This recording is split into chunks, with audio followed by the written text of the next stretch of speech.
አንድ ሰው ስለ ዋና አስተምረን ስናበቃ ሂድና ዋኝ ብለን ገንዳ ውስጥ ብንጥለው ካልደረስነት በቀር ሟች ነው።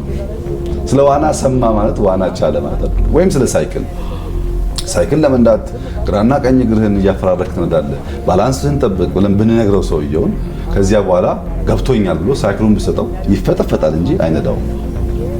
አብዛኛዎቹ እንደዚህ ናቸው። ስለ መንግስት ወሬ ይሰሙ፣ ስለ መንግስት ያነበቡ፣ ስለ መንግስት በርቀት ያዩ፣ ግን ቀበሌ ማለት ምን እንደሆነ በወጉ የማያውቁ፣ ኤጀንሲ ማለት ምን እንደሆነ በወጉ የማያውቁ ያልነው ማለት እኛ እኮ ሰምተናል ስለዚህ ጉዳይ። አዎ ሰምተሃል። መስማት ግን መኖር አይደለም።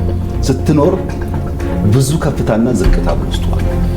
ይህንን ካለመገንዘብ ብዙዎቹ ሳቱ።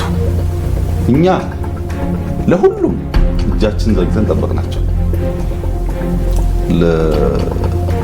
ለአውሮፓ ላለውም አሜሪካ ላለውም በቅርብ ላለውም ለሁሉም እጃችን ዘርግተን የተቀበልነው።